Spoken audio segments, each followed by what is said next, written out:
वंदे मातरम दोस्तों, मैं हेमंत सिंह राजावत देवदृष्टि आईएएस और अपने यूट्यूब चैनल में आपका एक बार फिर से स्वागत करता हूं।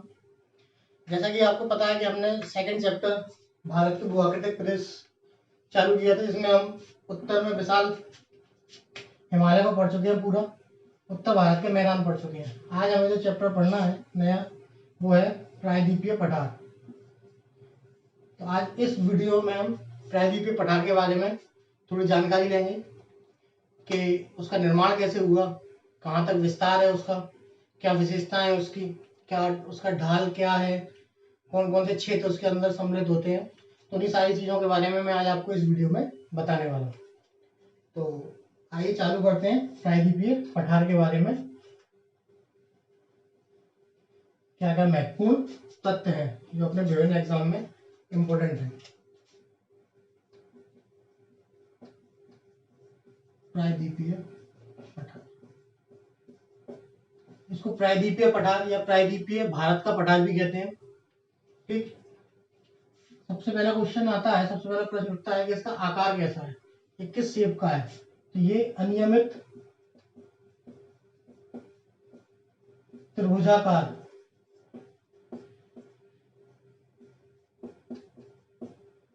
का भूखंड है। इसका शेप लगभग ऐसा है।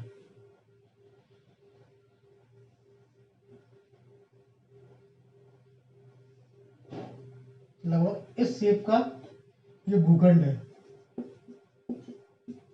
अनियमित त्रिभुजाकार आकार का भूखंड है। ठीक, दूसरा क्वेश्चन बनता है कि इसका विस्तार कहां से कहां तक है।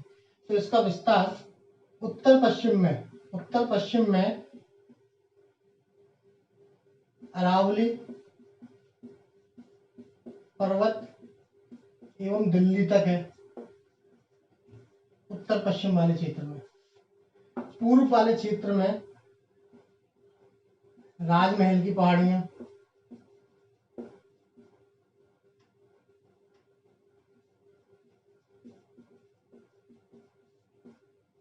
दक्षिण में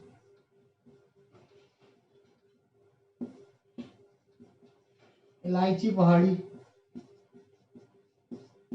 या कार्डमम पहाड़ी, पूर्व में वो पश्चिम में गिर पहाड़ी, जो कहां पर है, गुजरात में। गुजरात में भी कहां पर है, गुजरात के सौराष्ट्र वाले क्षेत्र में। ठीक,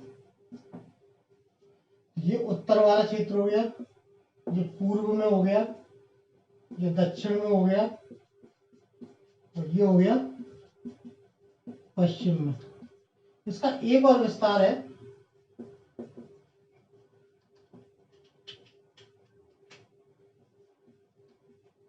उत्तर पूर्व में, जहां इसको शिलोंग का पठार या मेघालय के पठार के नाम से जानते हैं। तो इसका विस्तार, इसका शेप मैंने आपको बताया अनियमित त्रिभुजाकार शेप का है। तो इसका विस्तार जो इसका फैलाव है, कहां तक फैला हुआ है, तो ये लगभग 16 लाख वर्ग किलोमीटर में, 16 लाख वर्ग किलोमीटर के क्षेत्रफल में फैला हुआ है, जिसकी उत्तरी सीमा, उत्तर पश्चिमी सीमा अरावली पर्वत और दिल्ली तक लगती है, दिल्ली तक जाती है।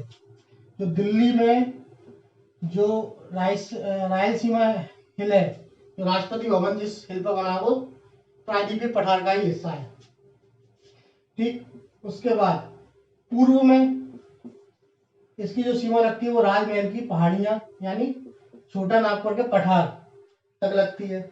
दक्षिण में इसकी जो सीमा है वो इलायची पहाड़ी यानी दक्षिण पर्वतीय जो प्रदेश है, जिसको मैं आपको अलग से पूरा पढ़ाऊंगा, उसमें एक पहाड़ी पड़ती है इलायची पहाड़ी या कार्डमम पहाड़ी, वहां तक इसकी सीमा जाती है। उसके बाद पश्चिम में इसकी सीमा गिर पहाड़ी, जो गुजरात राज्य में पड़ती है, गुजरात राज्य के सौराष्ट्र जिले में पड़ती है। तो ये इसका विस्तार हो गया। इसके बाद क्वेश्चन आता है कि इसका निर्माण किससे हुआ है। इसका निर्माण हुआ है निर्माण गोंडवाना लैंड के विभाजन तथा उसके उत्तर पूर्व में प्रवाह से प्रायद्वीपीय पठार का निर्माण हुआ है। अब इसको समझो। जैसा कि आपको पता है कि सारे के सारे कॉन्टिनेंट अरबों साल पहले एक साथ थे, तो उस कॉन्टिनेंट को क्या कहते थे? पेंजिया नाम से जानते थे। जब सारे के सारे भूखंड एक दूसरे से जुड़े हुए थे तो उसको क्या नाम से जानते थे? पेंजिया के नाम से जानते थे। पेंजिया यानी सुपर कॉन्टिनेंट जो था। फिर इस पेंजिया में विभाजन हुआ तो ऊपर वाले को अपन अंगारा लैंड और नीचे वाले को गोंडवाना लैंड के नाम से जाने लगे। जब इस गोंडवाना लैंड में जब और विभाजन हुआ, कुछ समय बाद और विभाजन हुआ, तो ये साउथ अफ्रीका, दक्षिण अमेरिका, ऑस्ट्रेलिया, अंटार्कटिका इन महाद्वीपों में विभाजित होने लगा। तो जो हमारा प्रायद्वीपीय भारत का पठार है वो अफ्रीका महाद्वीप से जुड़ा हुआ था। अफ्रीका महाद्वीप से जुड़ा हुआ था। जब इसमें विभाजन हुआ, अफ्रीका महाद्वीप से अलग हुआ और इसने उत्तर पूर्व की ओर प्रवाह चालू किया। उत्तर पूर्व की ओर प्रवाह चालू किया तो जब ये इंडो ऑस्ट्रेलियन प्लेट से टकराने लगा तो हिमालय का निर्माण हुआ। और हिमालय का निर्माण होने के साथ साथ प्रायद्वीपीय भारत या प्रायद्वीपीय भारत के पठार का भी निर्माण हुआ। तो इसका निर्माण किससे हुआ है? गोंडवाना लैंड के विभाजन तथा उसके उत्तर पूर्व में प्रवाह से इसका निर्माण हुआ है। ठीक, उसके बाद क्वेश्चन आता है कि प्रायद्वीपीय भारत का पठार किसका हिस्सा है? तो ये पेंजिया का भाग है, जिसे हम सुपर कॉन्टिनेंट के नाम से भी जानते हैं।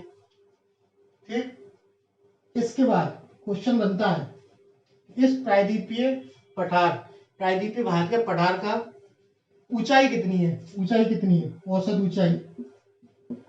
ऊंचाई तो इसकी औसत ऊंचाई लगभग 600 से 900 मीटर तक है। इसका निर्माण किन चट्टानों से हुआ है? तो इसका निर्माण आग्नेय एवं कायांतरित चट्टानों से मिलकर हुआ है।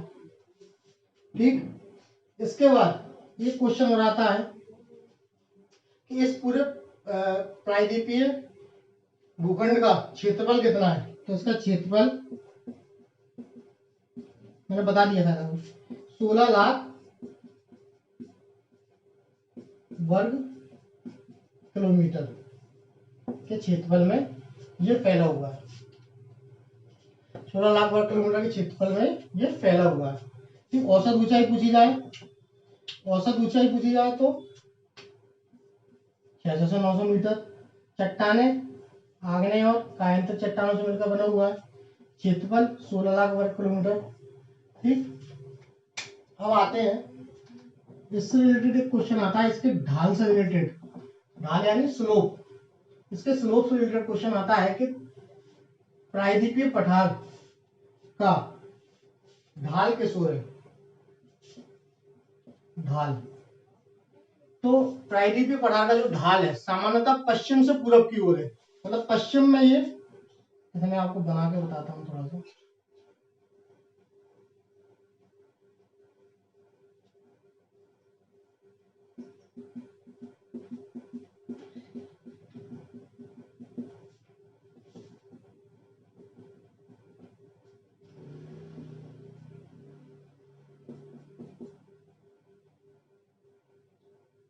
तो ये जो प्रायद्वीपीय पठार है ये पश्चिम में थोड़ा सा उठा हुआ है, पश्चिम में थोड़ा ऊंचा है और पूर्व में झुका हुआ है।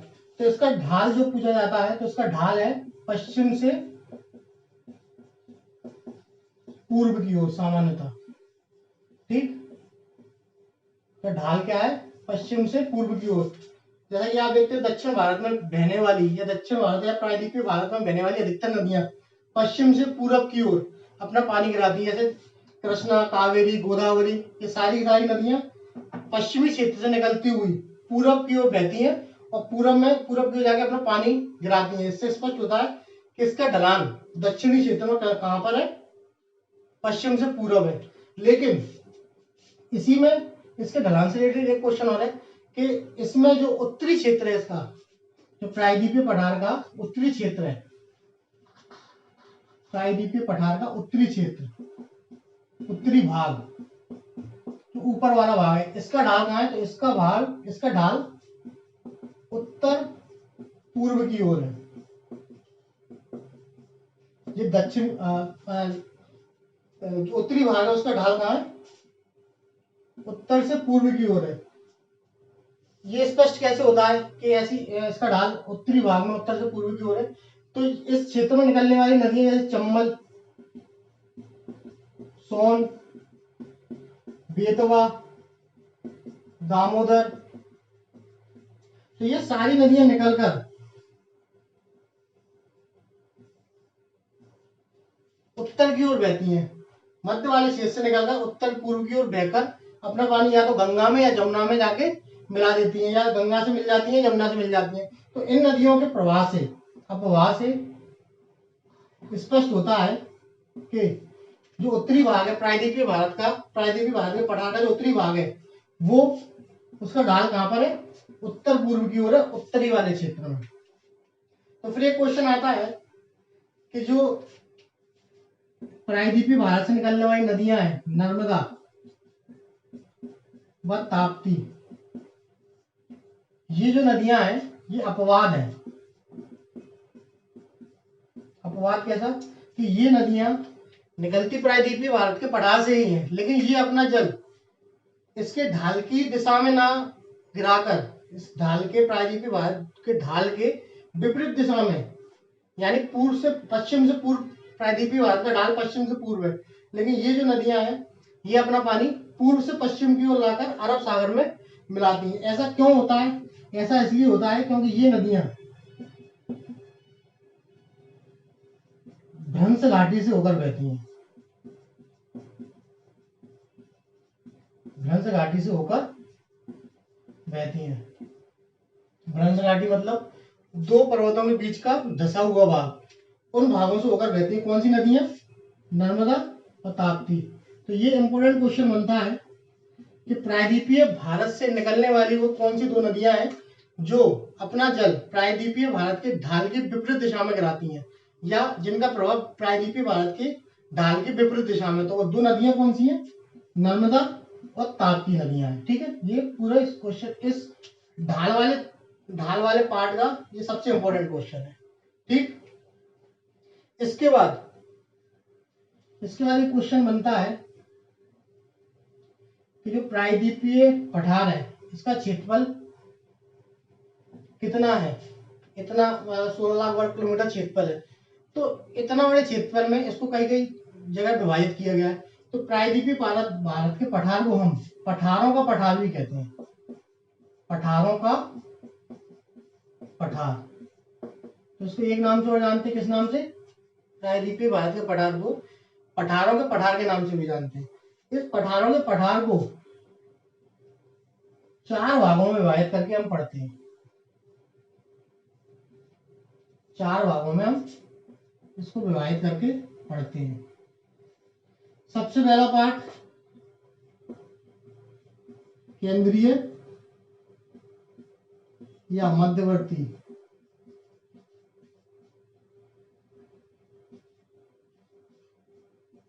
उच्च भूमि,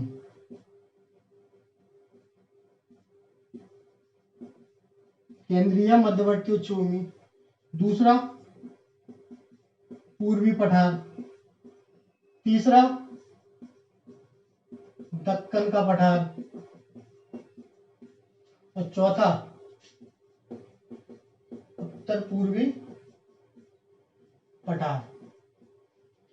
ठीक, तो इस जो प्रायद्वीपीय पठार को हम 4 भागों में विभाजित करते हैं।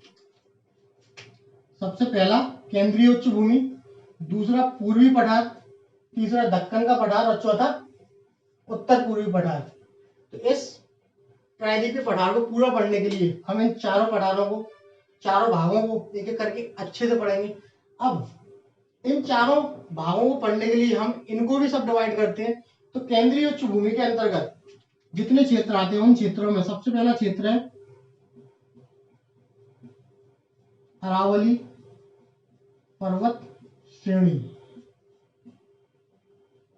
दूसरा विंध्यन पर्वत श्रेणी, तीसरा सतपुड़ा पर्वत श्रेणी, चौथा मेवाड़ का पठार, पांचवा मालवा का पठार,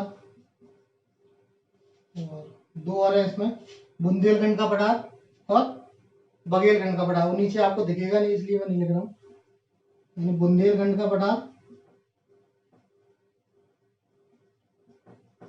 और एक बघेलखंड का पठार। पूर्वी पठार के अंतर्गत आता है छोटा नागपुर का पठार,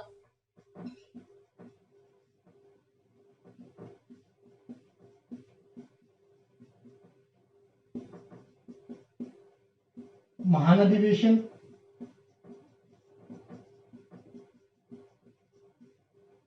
और दंडकारण्य।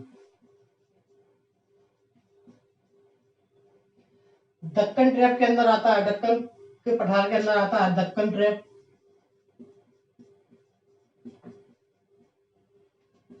कर्नाटक का पठार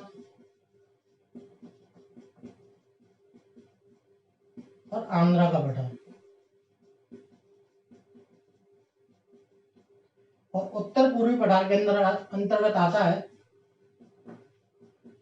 शिलोंग या मेघालय का पठार। तो हमें प्रायद्वीपीय पठार को पढ़ने के लिए हमने उसको चार भागों में डिवाइड किया। किसमें? केंद्रीय या मध्यवर्ती उच्च भूमि, ये क्या होती है, कैसी होती है, वो मैं आपको आगे बताऊंगा। पूर्वी पठार, पूर्वी क्षेत्र में पड़ने वाला पठार। दक्कन का पठार, दक्षिणी क्षेत्र में पड़ने वाला पठार। या उत्तर पूर्वी पठार, तो उत्तर पूर्वी क्षेत्र में पड़ने वाला पठार है। तो इस केंद्रीय उच्च भूमि को हमने और सब डिवाइड किया, जिसमें सबसे पहला पार्ट आता है अरावली पर्वत श्रेणी, दूसरा विंध्यान पर्वत श्रेणी, सतपुड़ा पर्वत श्रेणी, मेवाड़ का पठार, मालवा का पठार, बुंदेलखंड का पठार और बघेलखंड का पठार। तो ये सारे पार्ट किसमें आते हैं? केंद्रीय उच्च भूमि या मध्यवर्ती उच्च भूमि में। पूर्वी पठार के अंतर्गत हम किन किन का अध्ययन करेंगे?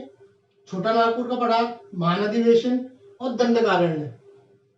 उसके बाद दक्षिण के पठार के अंदर हम किस चीज का अध्ययन करेंगे? दक्कन ट्रैप, कर्नाटक का पठार और आंध्रा का पठार। इसी प्रकार उत्तर पूर्वी पठार के अंदर हम शिलोंग का पठार या मेघालय का पठार के बारे में जानकारी लेंगे, जिसमें कौन सी चोटियां हैं, गारो, खासी, जयंतिया, सबसे ऊंची चोटी कौन सी है, उन सारी चीजों के बारे में जानकारी लेंगे।